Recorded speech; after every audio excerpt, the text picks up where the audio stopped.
എന്തെല്ലാം അഭിപ്രായങ്ങളാണ്. ആ മാത്യു കുഴൽനാടൻ എന്ന് പറയുന്നത് യഥാർത്ഥത്തിൽ ഒരു ബലിയാടല്ലേ, അദ്ദേഹത്തെ കൊണ്ട് ചെയ്യിച്ചതല്ലേ, രാഷ്ട്രീയ പ്രേരിതമാണ് എന്ന് കോടതി തന്നെ പറഞ്ഞില്ലേ. അതുകൊണ്ട് പിണറായി വിജയൻ എന്ന് പറയുന്ന CPM-ൻ്റെ നേതാവിനെതിരായിട്ട് ഇതുപോലെയുള്ളത് ഇനിയും വരും. അതുകൊണ്ട് ഒത്തുതീർപ്പിൻ്റെ ഒരു പ്രശ്നവും ഉത്ഭവിക്കുന്നില്ല. സമരഘട്ടത്തിലൊന്നും അത് പറഞ്ഞിട്ടില്ല കേട്ടാ. ഉത്തരവിൻ്റെ കള്ളസയില്ല. നിങ്ങൾ 94-ലെ സാഹചര്യം നോക്കിയാൽ കൂത്തുപറമ്പ് വെടിവെപ്പ് അതിന് സമാനമാണ്. സോളാർ അഴിമതി കേസ് സമാനമാണ്, അഴിമതിയുമായി ബന്ധപ്പെട്ടുകൊണ്ട് ഉണ്ടായിട്ടുള്ള കാര്യങ്ങൾ. അതുകൊണ്ട് അന്നും സോളാർ അഴിമതി കേസിൻ്റെ കാര്യത്തിൽ ഉണ്ടായതും സമാനതകൾ ഉള്ളതാണ്. അത് രണ്ടിലും ഗവൺമെൻറ് ഒരു തീരുമാനം വന്നപ്പോൾ സ്വാഭാവികമായും അത് സമരം അവസാനിച്ചു. സമരം അവസാനിപ്പിച്ചു കഴിഞ്ഞാൽ ജനങ്ങളുടെ ഇടയിലുള്ള ഈ ക്യാമ്പയിൻ, ഈ മർദ്ദക ഗവൺമെൻറ്റിനെതിരായി, ഈ അഴിമതി ഗവൺമെൻറ്റിനെതിരായുള്ള ക്യാമ്പയിൻ തുടരും. അത് തുടർന്നതാണ് ജനാധിപത്യ മാർഗത്തിലൂടെ ബാലറ്റിലൂടെ ആ ഗവൺമെൻറ്റിനെ പുറത്താക്കാൻ കഴിഞ്ഞത്. അന്ന് നടത്താമെന്ന് പറഞ്ഞു കഴിഞ്ഞാൽ അത്രമാത്രം പ്രതിരോധത്തിലായിരുന്നു അവർ. ഒരാളും അവരുടെ കൂടെയുള്ള ഘടകകക്ഷികൾ പോലും ന്യായീകരിക്കാനുണ്ടായിരുന്നില്ല. പക്ഷെ പിന്നീട് അതിന്മേലുള്ള തുടർ നടപടികൾ വരുന്നത് അന്ന് ഉയർന്നു വന്ന ജനരോഷത്തെ തുടർന്നാണ്. യഥാർത്ഥത്തിൽ കൂത്തുപറമ്പ് വെടിവെപ്പിനെതിരായിട്ടുള്ള സമരം അന്ന് ആരംഭിക്കുന്നുണ്ട്. ഞങ്ങളൊക്കെ അന്ന് ആശുപത്രിയിലായിരുന്നല്ലോ പരിക്കേറ്റിട്ട്.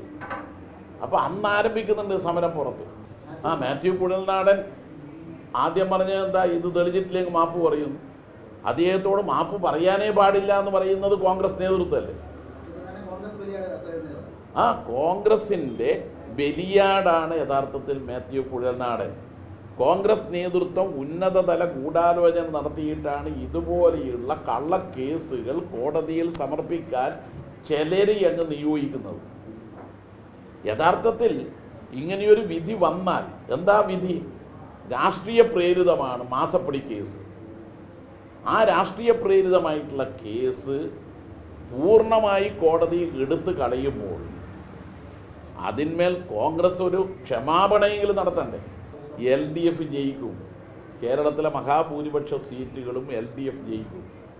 അത് ഞാൻ നേരത്തെ പറഞ്ഞതുപോലെ 2004 കേരളത്തിൽ ആവർത്തിക്കുക. കണ്ണൂരിൽ 2014 നല്ല തിളക്കമുള്ള വിജയം ഉണ്ടാവും.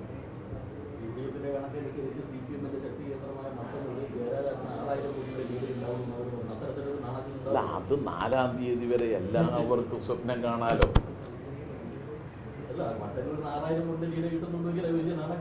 അല്ല, അതൊക്കെ ജനങ്ങൾ വിധി എഴുതി കഴിഞ്ഞല്ലോ. ഇനിയിപ്പോൾ ജനങ്ങൾ പെട്ടിയിലേക്ക് വോട്ട് രേഖപ്പെടുത്തി കഴിഞ്ഞത് നമ്മൾ ഇനിയിപ്പോൾ ഇവിടുന്ന് എത്ര ചർച്ച ചെയ്തിട്ട് കാര്യമില്ലല്ലോ.